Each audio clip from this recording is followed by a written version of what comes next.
Hi, everyone. I am so excited for this interview today because I am joined by filmmaker Christopher Dodge, the creator of the upcoming documentary that I'm in, but many other wonderful people are also in, Money Disrupted.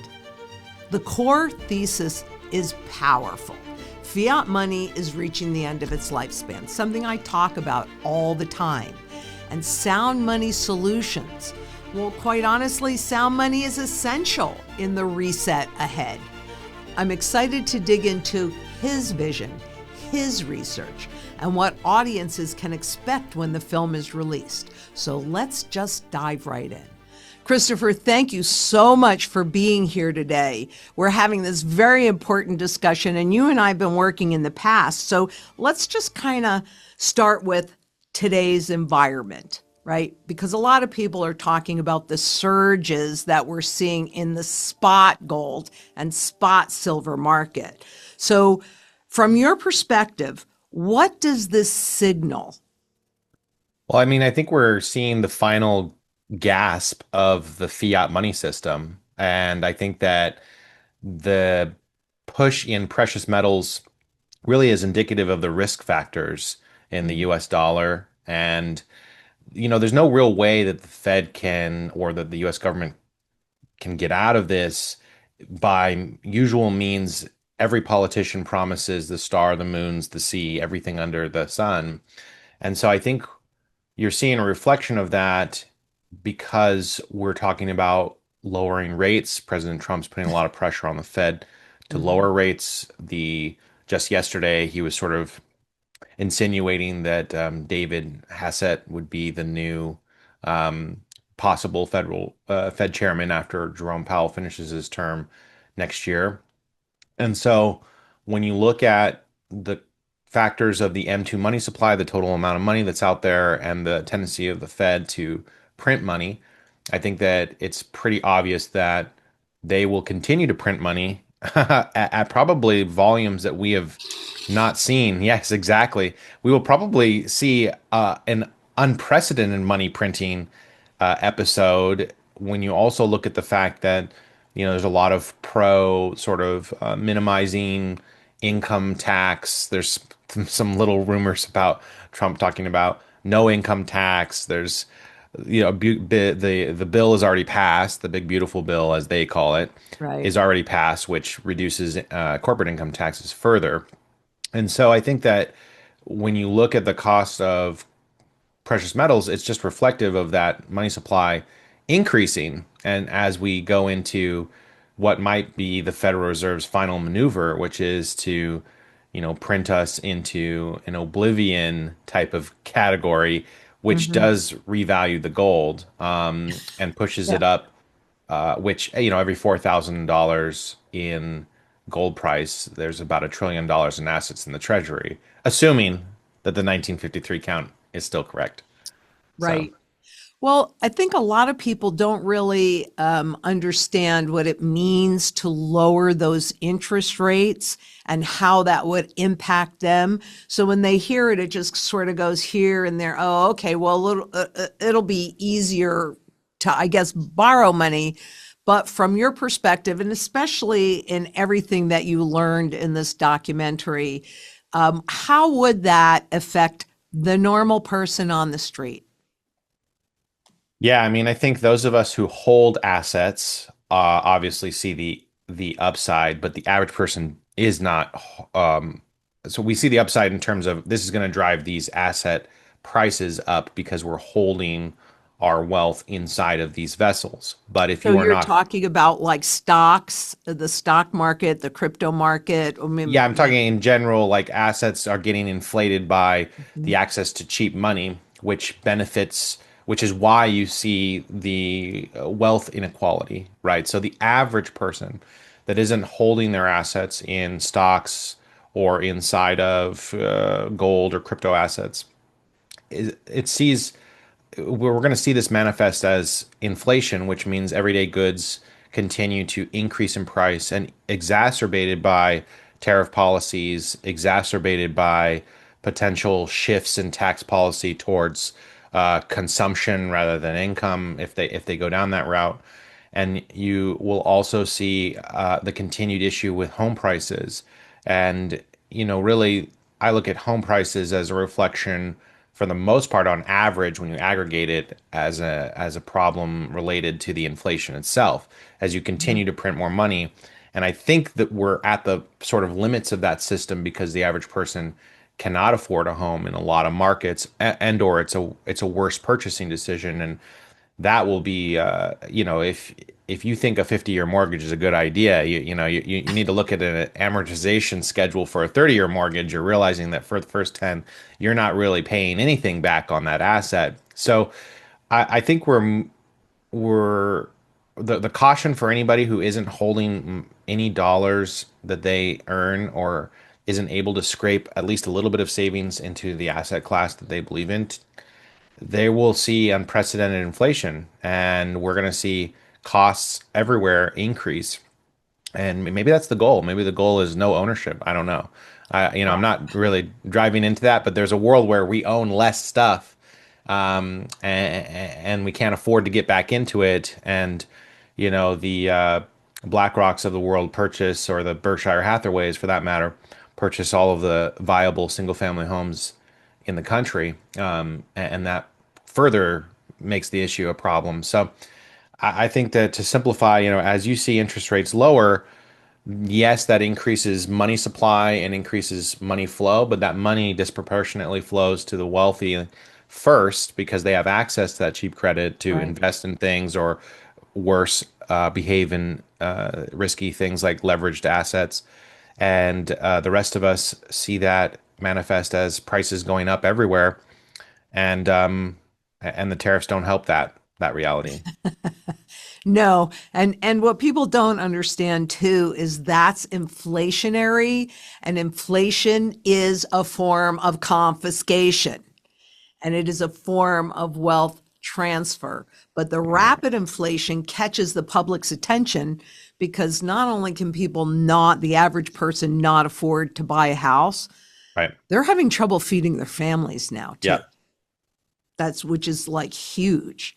absolutely. So, I'm really excited about the documentary that I worked on, just had a little piece in there. Yeah. But what was the moment of realization when you realized, or it convinced you to do a documentary on money disrupted? Yeah, I mean, this starts back last year when we were working on our prior documentary, which was about the SEC's war on crypto. That documentary project was called XRP Unleashed, also known as Rig from the Start. And when I was looking at the monetary system, and looking at the policies the US government was deploying against these asset classes, I realized, well, if in every good story, the old adage, follow the money and you'll find the Mhm. truth. And there's no bigger source of money than the Federal Reserve.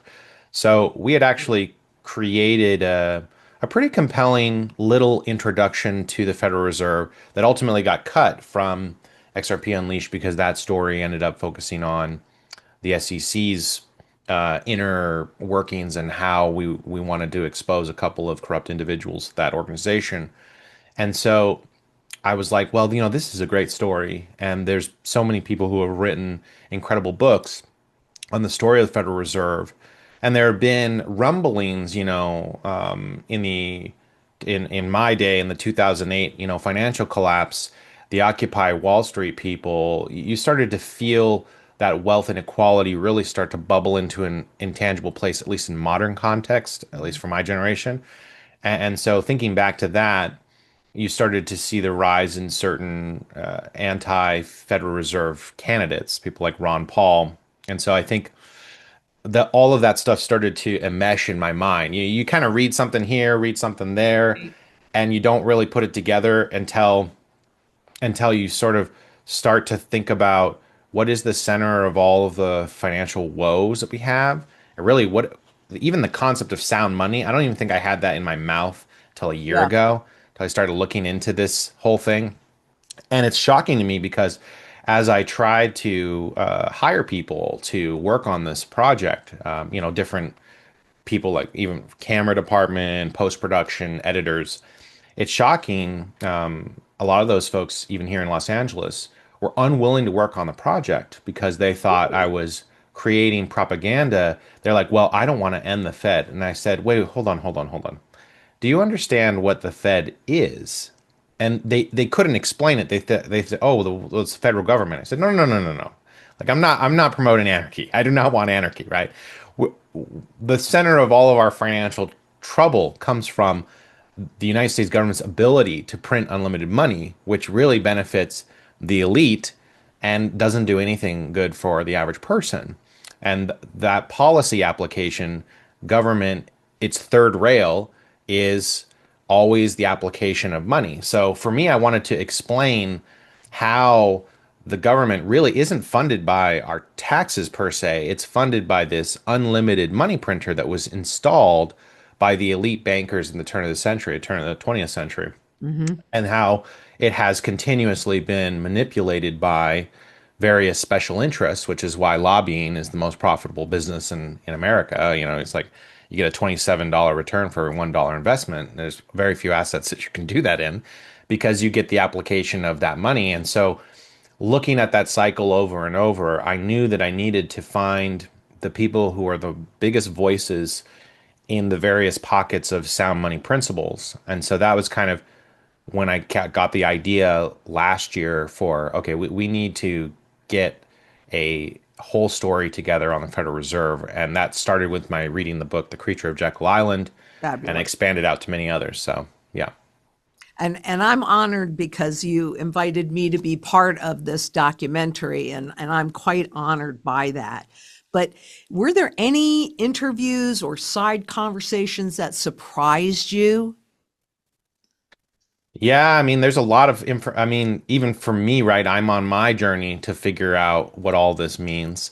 And so there's a lot of moments that stand out that really mind blowing. I remember being on the set with you and how all of my staff, which are a lot of them are in their 20s, they're younger and they're trying to figure out how they started asking questions, like, wait a minute, wait, what is she saying here? Like, I think that for me, a couple things stood out. One was thinking about the different dollar or fiat collapses that have happened.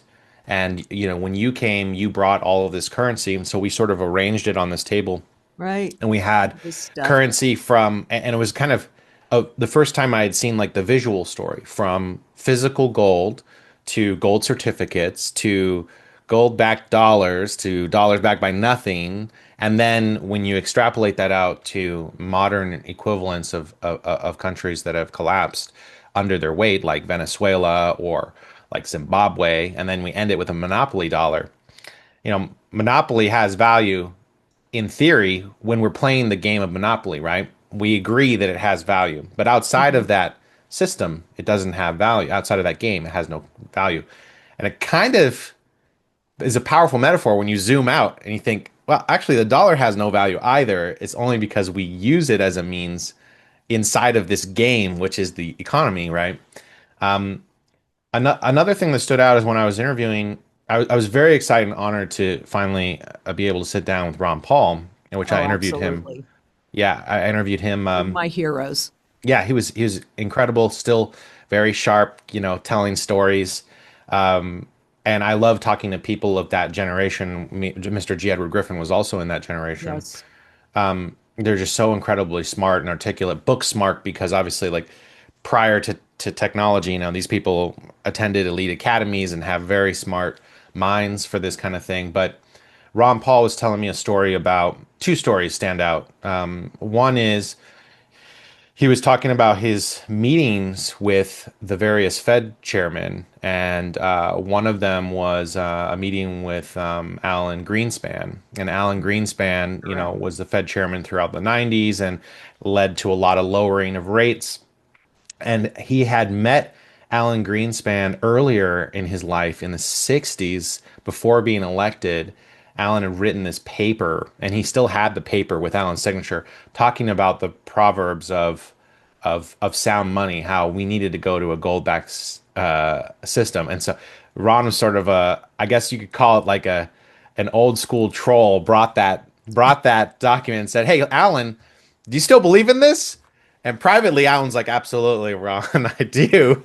But publicly, it was under the pressure of the system, lobbyist or whoever, to continue to lower rates. I think that's interesting, compelling thing of like the duality of I know what the right thing to do is, but my powers or the people who are my controllers basically tell me what to do, which is like that's basically the metaphor for all of U.S. government. And the second story Ron told me is, he was in a hearing. He sat on many hearings throughout his career, and they had wrapped up the hearing. A hearing was with one of the Federal Reserve chairmen. I believe it was also Greenspan. And after the hearing was over, one of the other congressperson came up to him and said, "Hey, Ron, I thought," and this is in the 90s, by the way, "Ron, I thought we were on a gold standard." And Ron was like, "No, we're not. We haven't been on gold standard since 1971, since Nixon took us off the gold standard through executive order." And they were shocked by a congressperson elected was shocked that the U.S. government was basically ostensibly through this corporation, this third party, buying their own debt and financing however whatever they wanted. Congress could basically unlimitedly finance the U.S. government. And so I think that the lack of education with even Congress is astounding. Oh, I don't think most politicians understand what money really is, and certainly what sound money really is. But you said something that really kind of, caught my attention, which was talking about how the money is being funded by these corporations. And what Yeah. most people also don't realize, and if you look on the top of any bill, it says Federal Reserve note. Of the note is a debt instrument, and the Federal Reserve is a private corporation. That's right. So, what we are all really working for and trying to accumulate and save is actually corporate debt. Yeah. And that's kind of a very scary notion. It is, yeah. I think it's a major mental jumping jack for a lot of people to understand because like I think people come from their personal perspective. They think about their own credit and their own Hmm. sort of Hmm. like I have a credit card and I can go buy stuff and I owe it back with interest. And that's not really the right way to think about Federal Reserve because that machine can basically assume or print or basically take on nearly unlimited debt. There are debt limits that Congress has to pass, but like Yep. they keep passing it, right? Because Right. at the end of the day, they are they are basically proxies to whatever special interest help them get elected, right? The super PACs, it costs over $1 billion to become president in this country, and there's no that's not a coincidence because that power is connected back to, in some cases, to Wall Street, in some cases, the energy sector, you name it, there are special interests in every category, and those are the people that really pull the strings because as the money trickles from the Fed to the high net individuals or high net corporations, that trickle down doesn't actually, by the time it gets to the average person, is diluted money, and therefore we end up, feeling the constant march of inflation, which is I think we're in a place where we're seeing it accelerate, right, at an Hmm. Hmm. exponential Hmm. angle as you look at the money supply and you look at inflation. And I think it's a good reminder when you look at history. We look at a lot of different chunks of history in the documentary, but we remind people that, the silent generation experienced unfounded, insane inflation in the 19 teens and 20s. Um, and you cover a lot of that where this roaring 20s, which all of us have in our mind, oh, we all know the roaring 20s must have Yep. been a great time. Well, actually, is fueled by a lot of bad, bad decisions, which ultimately culminate to the worst depression the country ever had, which debatably we might be headed there as well. And we also look at the 1970s as another period when we go off the gold standard. I mean, you're talking about 2x inflation. So people are complaining right now Yeah, about they have no inflation, idea. which the real number is probably, I don't know, 10% per year or something like that. But we're going to probably enter a period where we see that 2x inflation again. And that is something that's going to be very painful because we're already so badly inflated. So I think it's really interesting to look at how history repeats itself and Yeah. how these behaviors of these politicians are continuously motivated to, well, we got to funnel money into, into this market. The stock market has to keep going up, up, up, up, up, up, up, up, up for our constituencies that, hold these companies. That's true. And then every time they do all of this printing, the money that's already out there loses a lot more value. Right. And, frankly, it costs them nothing to create this money. Even That's if right. they print it, it costs them 9 cents to print $100 bill. But you and I have to work 100 times harder for that. And this is the part that is really interesting to me is when you look on the Federal Reserve's Education Department, Fred, and you look at the purchasing power of the consumer dollar chart, there's a big fat zero, a big fat goose egg on the bottom of that left-hand axis, and we're officially 3 cents away. Yeah. Yeah, and So, I mean, arguably we could go fractional penny, right, as well, right? We could go below 1 cent, right? We could go to like it could get to a place where it requires, 100x what the 1913 equivalent would be, for any given asset, or any given, not even asset, just regular household goods. So yeah, we use the to your advice about the Fred, we use that as a major data point, data source within the documentary. I mean, and we showcase CPI, Consumer Price Index, which is a more accurate indication of the cost of goods and services, and we pull out the average cost of a house, the average cost of a car, and the average cost of a cup of coffee. And we use that as a price indicator at three different levels across time, with very few exceptions, you see that price, exponentially increase in each of those mhm, money printing mhm, sessions. We even looked at the average price of a house in the 60s during the American Dream period, based on gold. How many ounces of gold would you need at that time? What was it, $45 an ounce or something to that effect? How many ounces of gold would you need to buy the house? And then what would those ounces of gold today buy you? And you can obviously see that gold has outstripped mhm. the inflation as a true store value, and actually outpaces even home values. So it was something like the average home was, I'm gonna don't hold me these numbers. They're correct in the documentary, but I'm pulling them from memory right now. Okay, that's fair But enough. but it was something like $16,000 was like the average house cost in 1963, something to that effect. Mhm. And it was Okay. it was something like, it was quite a lot of ounces. I was actually surprised because gold was so low in value at that time. So Yeah, it's maybe $35 or something.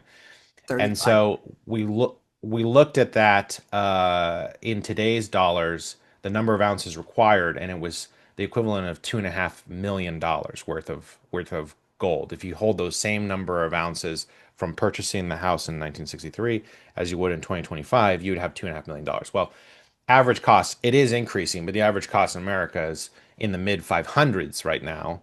And Yep. so you can see that you've outstripped that. The other thing I looked at was the S&P index, because everyone talks about how, like, oh, index fund, Warren Buffett will say index fund, but if you take into consideration inflation, it's kind of interesting. The S&P doesn't look that great. It actually looks only like 5 or 6% better than it did like 40 years ago. It's just that inflation is so bad that, it kind of looks like it's constantly expanding, and Right. it is true. I mean, it's good to hold assets, but and there are exceptions. There are some stocks, like we're in the AI bubble right now, right? That's the big thing. Like there are some stocks that do exponential growth based on their market sector or whatever. But as an aggregate, when you look at the whole beast of the S&P 500, it really isn't that much more valuable than it was, 40 years ago or so. So it's kind of interesting, the games that are played with Oh, the cheap totally. money, and it doesn't actually amount to any real productivity, which is kind of crazy. No, and just to kind of layer on that, I mean, it's evil genius, but it is genius to create that inflation and then tax those inflated gains, Yeah, right? I Yep. mean, the house goes up. I bought my first house. I think it would have been, I got married in 77. So I think we bought our first house in 78 or maybe 79. And it was like an 1,800 square foot house. It was this nice starter house, 3 bedrooms, 2 bathrooms. And I remember we paid $59,000 for it. But our Mm-hmm. interest at that point was like 12 and 3/4 during Wow. that period of time Yep. because they raised the rates to fight the Yeah, they inflation. play the patient. Yeah. Today, to your point, that house would be 500,000 or something like that. It's the same house Yeah. and it supports the same function. So Yep. is it that house became that much more valuable or that the dollar became that much less valuable? Yeah. Yeah, I mean, I think home ownership, I mean, Robert Kiyosaki often is criticized, but I think is correct in that your house, especially in the first 15 years, if you're doing an average 30-year mortgage, your house is not really an asset because by the time you add up all of the tax that you're going to pay and the fact that, just look at an amortization schedule for just a moment on a 30-year mortgage. They front load the interest. So it's a huge Right. con that you're buying this thing and then you're not really getting any equity out of it because 80% of your payment, okay, 20% is maybe going to taxes and home insurance and things like that, and maybe worse, PMI, if you have under 20% in there.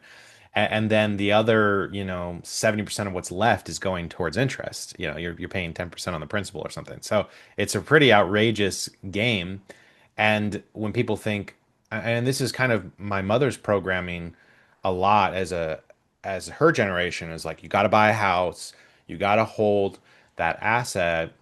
And I'm like, yeah, but your purchasing power hasn't changed. So if you look at what you could get and go selling your home now that has appreciation in it, you're not really anywhere different. Most of the time, what people do is they end up just taking that dollar that they've earned.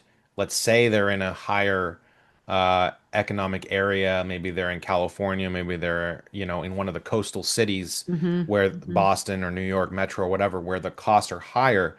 They're taking that and they're moving to, Georgia or Florida where there's cheaper. They're not houses and there always have been. They're not really getting any economic advantage within the economic zone that they're in, right? And so Right. that's kind of the big myth behind it. Is like as soon as you sell that, you're going to have capital gains against it. You're going to have to pay your real estate agent 5.5%, and you're not really in a better buying power wise. You're not in a better place than you were. In No. fact, a lot of times you're upside down Mm-hmm. because the area around you. If you look at like I looked at Boston Metro as an example because we were interviewing some folks there and Boston Metro is like 1.2 million for the average house, right? It's kind of more similar to me in Los Angeles as well. Like you're Yep. talking 800 to $1 million for the average single family home. And so the people who have been sitting on these assets for a long time, they don't really have any new buying power. It could be, I could sell a house and get another house for 800,000, but I'm not really able to, there's no actual gain of wealth there. So that's difficult to articulate, but I think that people understand that the banks benefit most from mortgages. And then Absolutely. secondly is when you enter that new market, said X number of years later, you're not really entering. Most of the time, most people are not paying off their house, so you can forget about that. They're only walking out with a little bit of equity because of the schedule of paying down their loan. The average mortgage in America is only 7 years, so you can think about that. That you're barely walking out of this with assets. So yeah, I mean, one thing that's stood true is that it's crushingly difficult to get into housing. I do try to spend the latter half of the documentary talking about solutions. Not trying to be Debbie Downer about everything. Like, yes, you need to know the context, and the system is going to print into Infidium, but I definitely think that there are some solutions I agree. and possible outs, and that people can take their financial future into their hands. Yes. But time is of the essence because I think what's unprecedented of any other financial period of potential crisis, financial crisis periods, is that we have this force that is artificial intelligence and robotics, and that is a disruptive force like nothing I think we've seen in any time period. and it's hard to predict exactly, but I think that the pressure on the labor market from those things is unprecedented, and so it is very disruptive. And so there's this period where you have to move fast to try to get plugged into what could be the new economy and to protect yourself from unlimited money printing, which is where we're going or So where how we do you, are. well, yeah, we're definitely there, but how do you see that solution? I mean, and how does that, I mean, I was honored to be in this documentary, but how does what you're doing and what you're seeing, align with Zang Enterprises with a sound money strategy? Yeah. Yeah, I mean, first of all, obviously educating people on what sound money means and then helping them understand, like, look, holding assets like precious metals is, I mean, there's no argument there that precious metals through all of time have been valuable since you know since Egyptian times. Like we have had value in gold and silver. That's some people call it God's money. Like that money is verifiable. You can't create it in a lab. That's something you said. I think it's valuable that's part of it. Like diamonds can be created in labs, right? And diamonds are sort of when you cut a diamond in half, it has no value, right? So, Right. and so gold. I also Andy Scheckman, another gentleman I spoke with in the gold world, said something very powerful, which was you can take a gold coin as long as it's really gold, minted by any mint, and take it almost any corner in the world, and it has value. I think that's very Hmm. powerful, right? Hmm. I saw a recent League of African Nations get together, and they talked about how they wouldn't accept each other's currency, but they would accept either the US dollar or precious metals as commodities between each other, right? So I will not accept my brother sister nation next door's currency, but I will accept either this fake dollar or this real gold coin. So I think the first thing is assets over liabilities. That's classic Robert Kiyosaki mindset.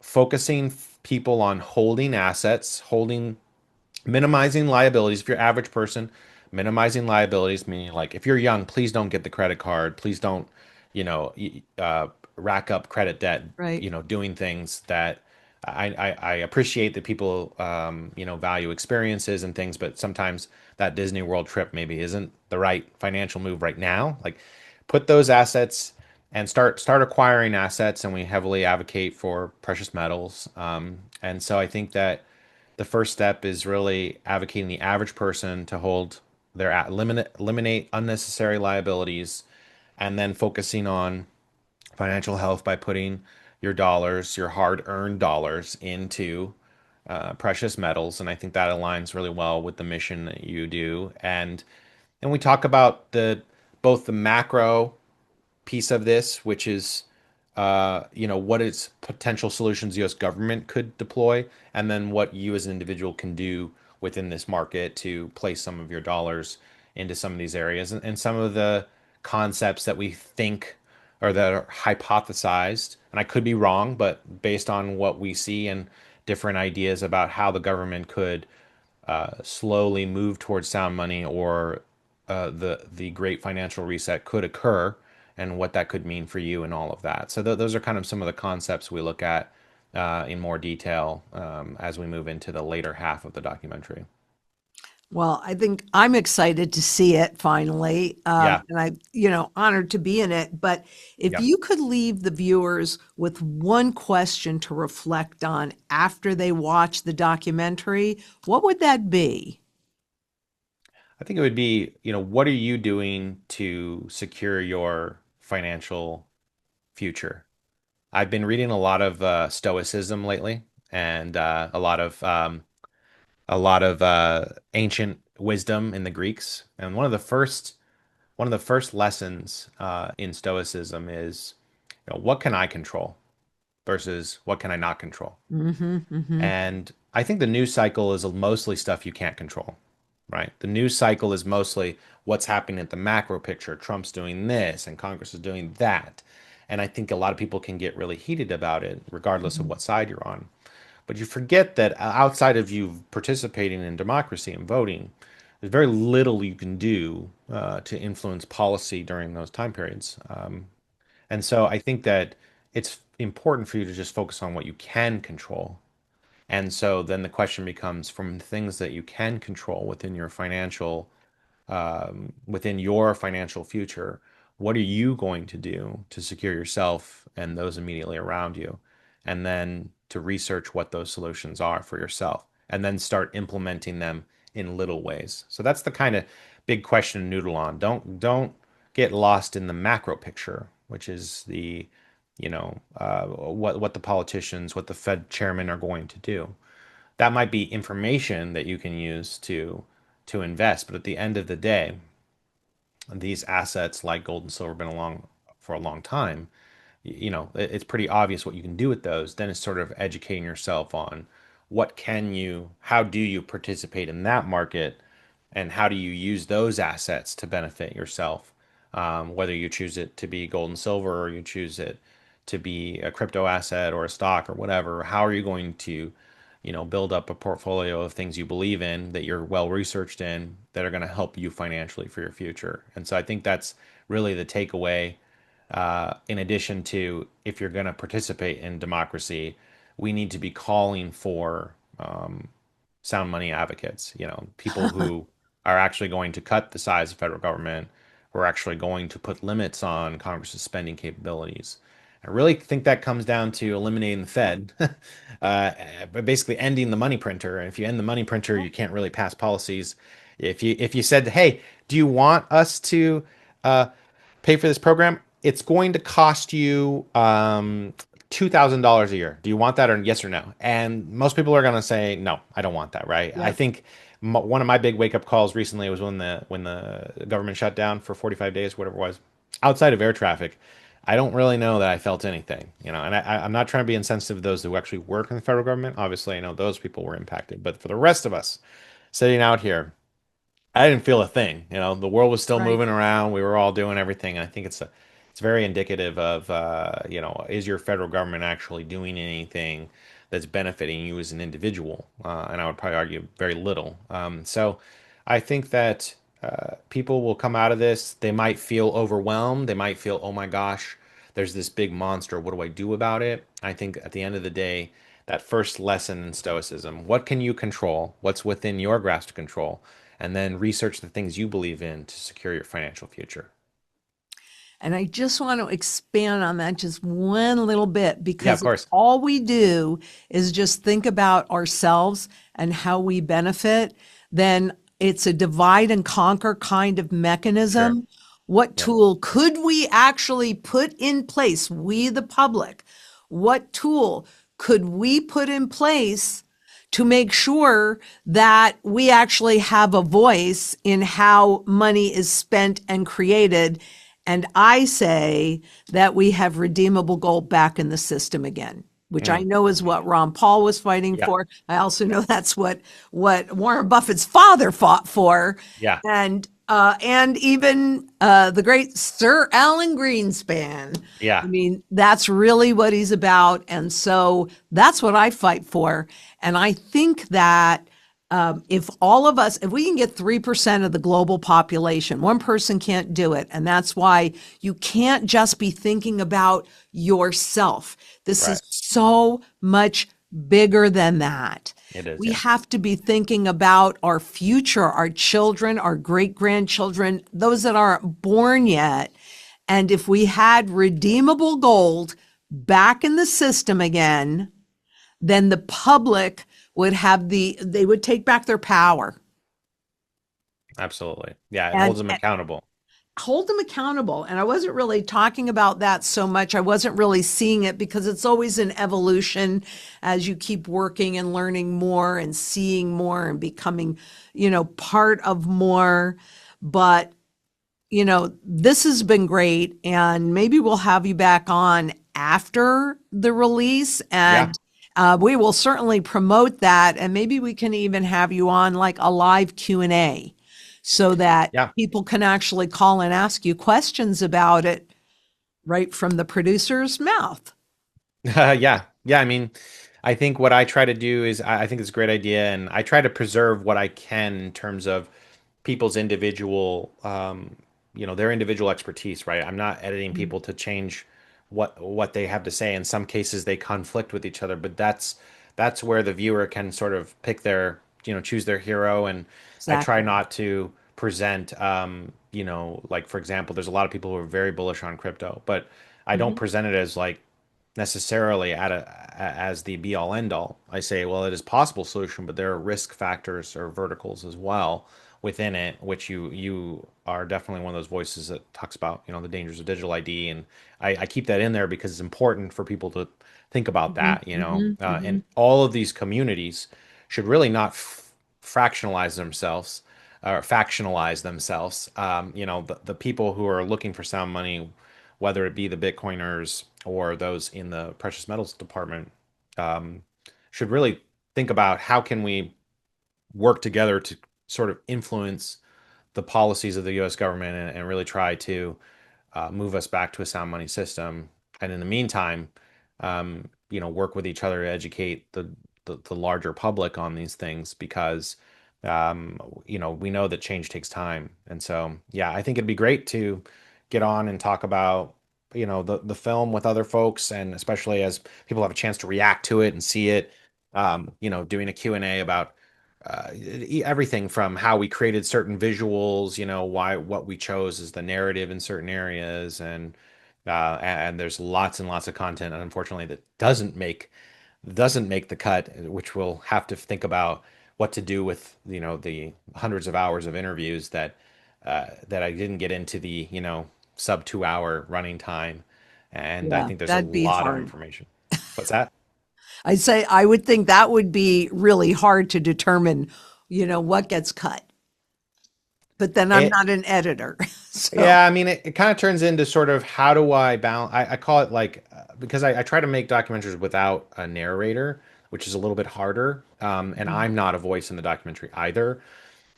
So in order to do that, you have to have like basically a chorus of people. And I think also I come from an adult learning background.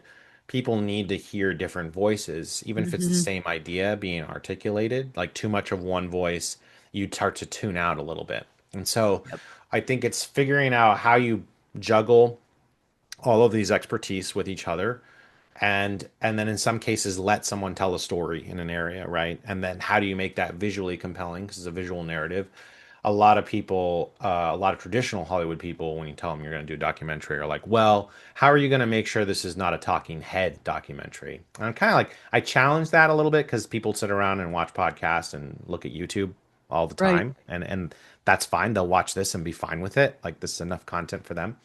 But as a storyteller, sometimes the visual pieces help you land a point. So that's the big Yeah. challenge, and the thing people will probably react to is how I'm trying to rise an emotional response out of you, because I'm drawing connections to each generation and the wrongs that have been done that are within your context, whether you remember Vietnam or whether you remember 9/11, or whether you remember the most current Ukrainian war, or what's happening in Israel.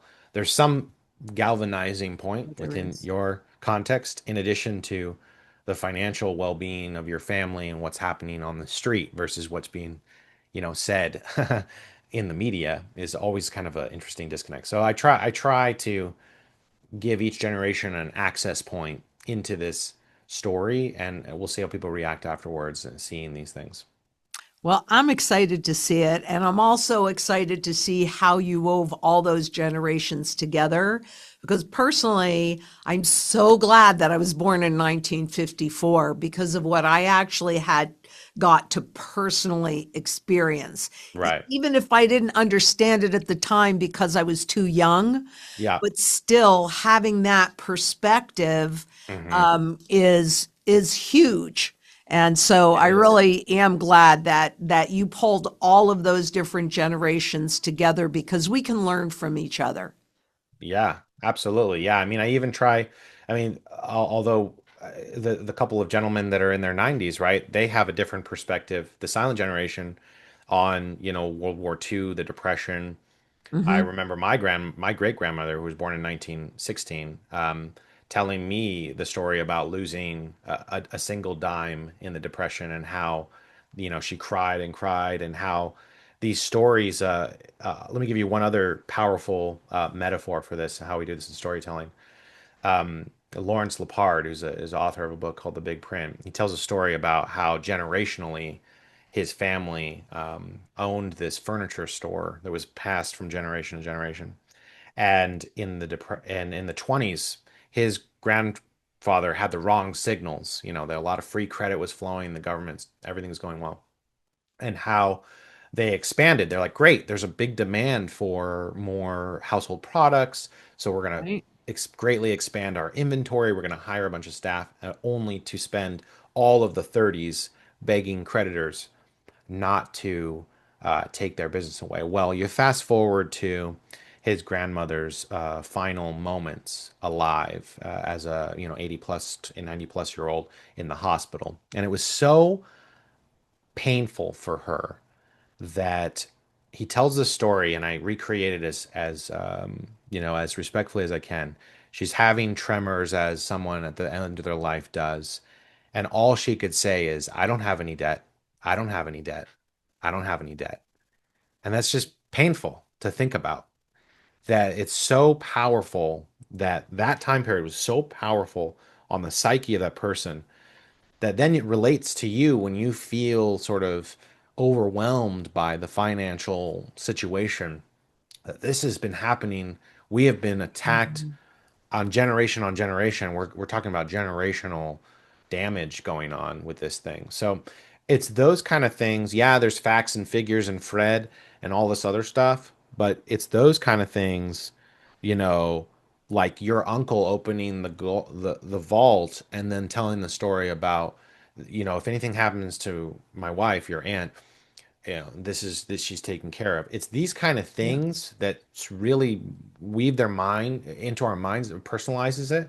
Is I think all of us have seen, or a lot of us have seen, our later generation pass, and we've seen what that end of life looks like, and we've thought about, wow, I mean, how am I going to take care of myself and then, my children, or, those Yeah. close around me. So I do think the community piece is important about that. And my job as a storyteller is to try to relate those very personal stories in a respectful manner that helps you feel the gravity of all this, not just that a cup of coffee's gone from 5 cents to $9, Right. but that we are we are feeling the degradation of our society, and a lot of things are happening. And so I can only go so far, but I go as far as the stories will let me. And those are the things, those moments, like what you described with your uncle, what Lawrence describes with his grandmother, those are the things as a storyteller I latch into, because it pulls you in, and it creates a compelling narrative for the audience to understand what this means. Well, I appreciate that a lot, and I appreciate how this really does bring a community together, because as you were telling me those stories, I just have like waves of chills that are going over me. And I Right. grew up hearing those stories Yeah. because my father was born in 1910, my mother was born in 1915. So I can Okay. relate to your great grandmother. Great grandmother. Yeah. Yeah. See, and these are lessons for us, and the importance of community coming together to help each other, because that's a lot of what I heard growing up, was how the community came together to get through this. Even when they might have, back in the day, there were ghettos, right? So there was the Italian ghetto and the Irish Yeah. ghetto and the Jewish ghetto and all of this. And it wasn't a bad word at that point. Right. And how these different communities really all did come together to help each other through the depression, to help each other Hmm. get through this. And that's what we have to do now. And we have to come together in community to locally to help us all get through this: food, water, energy, security, barterability, wealth preservation, Yeah. community, and shelter. We Yeah. have to come together locally. But globally, let's get sound money, redeemable gold back in the system again, so that we can actually have a tool to hold these politicians toes to the fire. Right. And to your earlier point, we wouldn't need the Fed, would we? No, absolutely. Yeah. I think getting back to electing sound money candidates, which is extremely difficult, but I think you have to find the little angles by which you can try to get you start with one, then two, and Hmm. then you create a Hmm. caucus of people that are, sort of advocating for sound money principles. Um, and the real danger of all of this, if you're to play it out, is unfortunately what's probably going to happen is you're going to end up with just unlimited spending. If you play the program out, all of us are struggling, and the financial system is under tremendous pressure. You're going Oh, to see a rise of, most likely very aggressive socialist policies, which would be like, oh, let's launch a UBI. Um, and then you're like, well, if you do that, then where's that coming from? Because, every time in history, this isn't in the documentary, but this is just an observation. Every time in history you've tried to do something like, on the good side of socialists, let's say, socializing like your country's oil supply, it rarely works out. It, it it doesn't. turns into a giant international fiasco, generally with the United States overthrowing your government, like it did with Iran in 1953. They had a democracy. We overthrew them because British Petroleum was mad about the Iranian government trying to privatize their oil supply, or sorry, public side, create taking the public and being like, hey, we own this oil supply in Iran. It's for the people. And British Petroleum said, go throw that government out.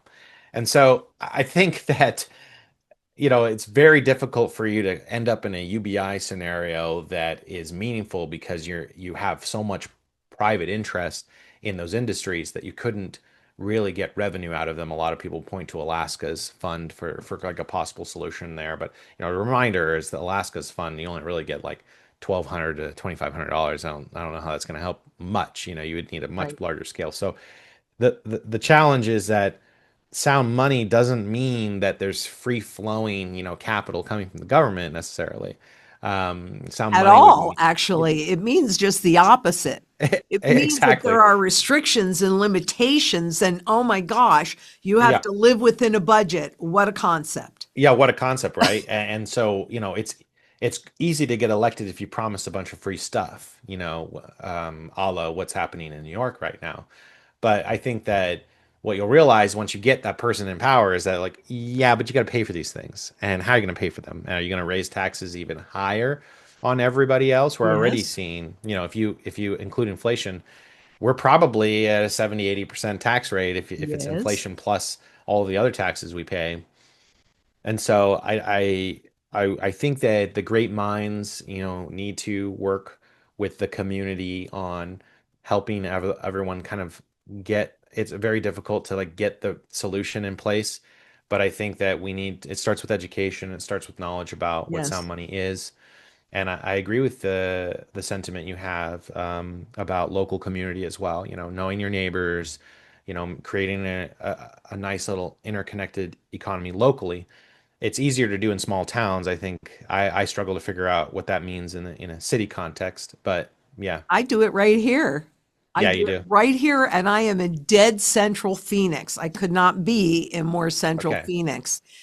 And it could be as easy as growing a garden out on the exterior of your property and saying, hey, if you need an herb or you see a zucchini, right.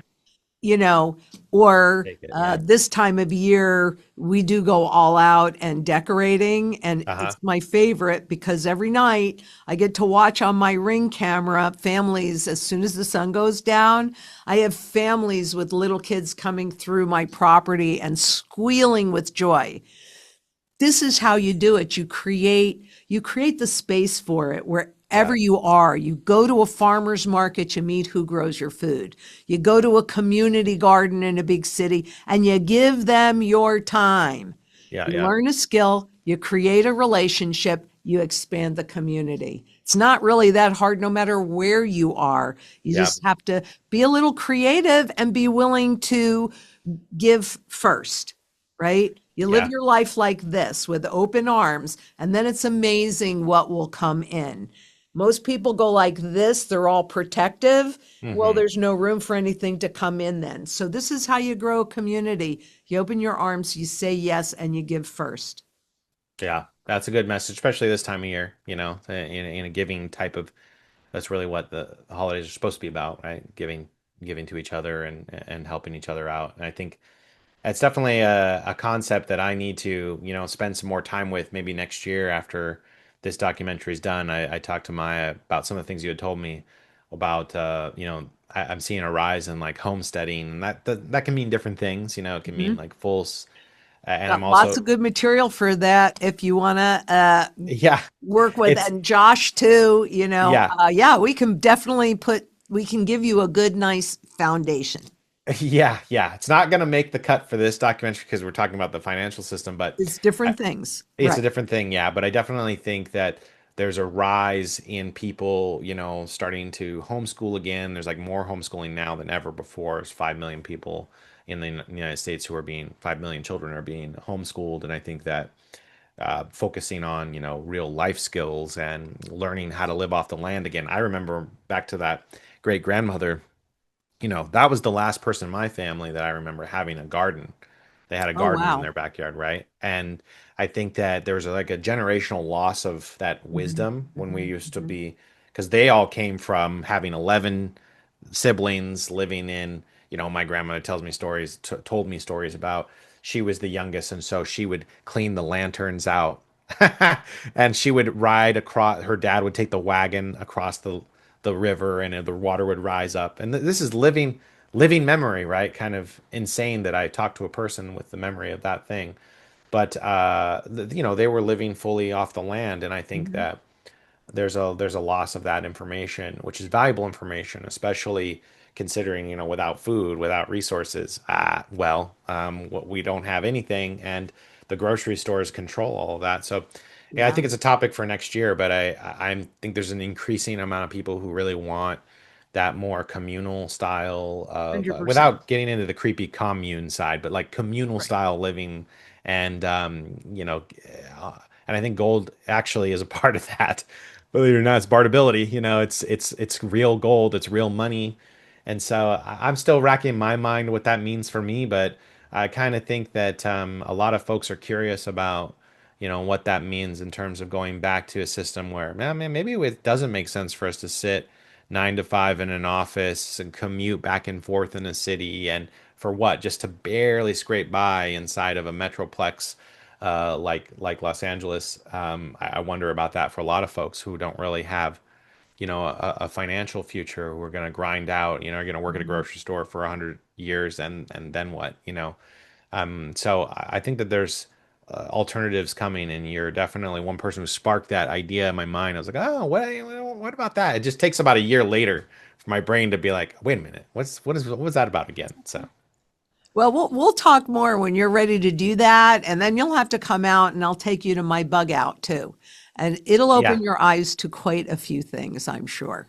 And oh it's yeah, important. This is important because there's no doubt that we need to be as independent and self-sufficient inside of community as possible. Because if we're not, well, and we go and we are not able to get away from a full surveillance money, right, which is what I'm hoping does not happen and working towards that, yeah, then if you're dependent upon the government, if everything you have is intangible in the system, and they say jump, you have no choice but to say how high. We yeah. need to give ourselves choices. And that's what all of this is about. Sound money that's above all governments and central banks to inflate away simply because it's used in every single sector of the global economy. So it's much bigger than any one government or any one central bank, way bigger. And then being more independent and providing and counting on ourselves more and the system less. Yeah. It's critically important that this is the legacy that we leave for our children and all those generations to come. Because the World Economic Forum says you will own nothing and you will be happy. That's a Yeah. whole nother conversation that we need to have, because that actually was in the design when in the 60s. That was part of the design, was to break down the family unit. Therefore, the government would have more control, et cetera, et cetera. That's for another day. We'll hold on to that. But that's another really good topic that, Yeah. No, I definitely see that as an implementation in terms of policies that have been passed and even what happens in the media. And I think what, just to leave it on this, is like it's all about having liberty or freedom within yourself. What does what does freedom actually mean? And I think that, the sound money component plus the, self-reliance are ingredients in that liberty and that freedom. And Absolutely.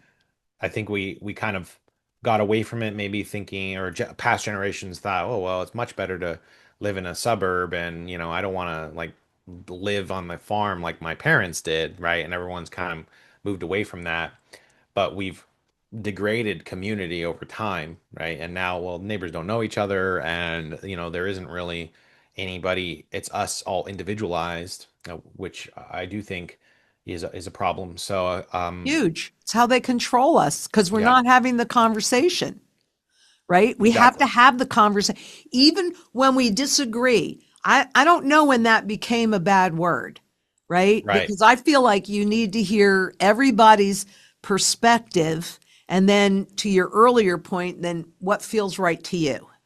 Exactly. Yeah. Yeah. Yeah. Obtain your own knowledge, research these things and what feels right to you. And a discourse is something that's, sort of frowned upon, right? And it became, well, team red and team blue. And if you're on Right. the other team, since pretty much the 2016 election has felt like, well, you're on the other side, so I can't talk to you. And any idea you have on the other side is a bad one. And that Right. carries right into your family dynamics. Probably some people had that uncomfortable conversation during Thanksgiving. Maybe not, maybe so. But yeah, it's unfortunate because the best ideas come from the conflict, really just the conversation. It doesn't have to become, about personal jabs. And really, It shouldn't be. most of us don't have the power over these people anyway. So it's just ideas, and Right. they're ideas that permeate into conversation, and you could argue all day about it, have a 17-hour conversation, but at the end of the day, what's going to happen is they're going to do what they're going to do. So it's more about, And so are you. yeah, exactly. So what are you going Right. to do within your community, within your people, within everybody else? And I think that's a good message for, increasing community and really trying to create a movement. I think this is the wider community, right? Create a movement around sound money, around ending the Fed, uniformly aligning ourselves to the concept that this big bad beast of the federal government is not really doing anything to help you individualistically or within your families or within the normal working person. They're really just a proxy for their special interests. And so Exactly. I think that most people, whether you're on the left or the right, they do relate to the wealth inequality component. And I think that everybody feels the cost going up. That's where we keep it relatable. The costs are going up. Why?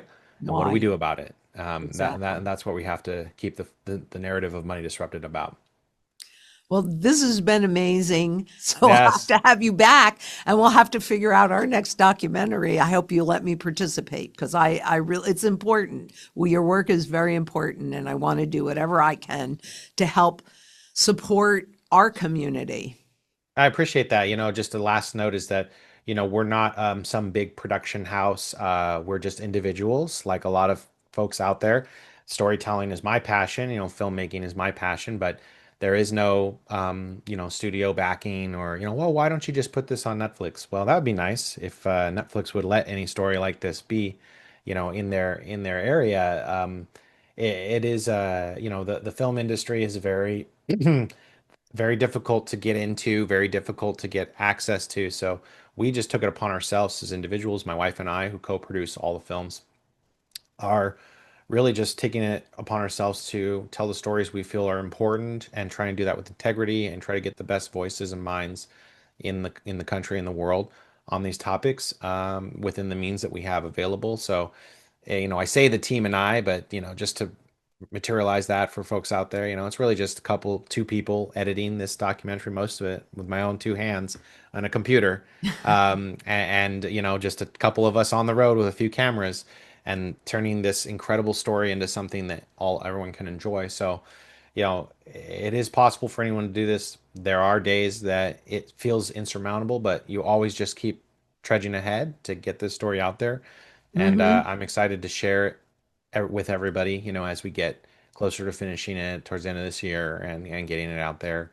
And I think ultimately my hope is that we can create additional community across these different special groups of people who are all feeling the same thing, which Yeah. is we're feeling like the system's rigged, we're feeling like the system's hard on us, and that we're trying to look for solutions and we're trying to promote solutions that resonate with different communities. And you won't agree with everything in the film, I'll tell you that right now. You don't have to. But it's okay because Hmm. it creates discourse, which is good. It creates Exactly. discussion and just ask people to be respectful. Sometimes keyboard warriors, be respectful. Well, thank you so much. This has been a phenomenal conversation, and I know that our viewers got as much out of this as I did. That's how good I feel this conversation was. Well, And it's good. just the first, well, it's not actually the first one, but it's just one. We will have many, many more. Thank Yeah. you so much. Thank you so much. Yeah. Thanks for having me. And until next we meet, please be safe out there. Bye-bye.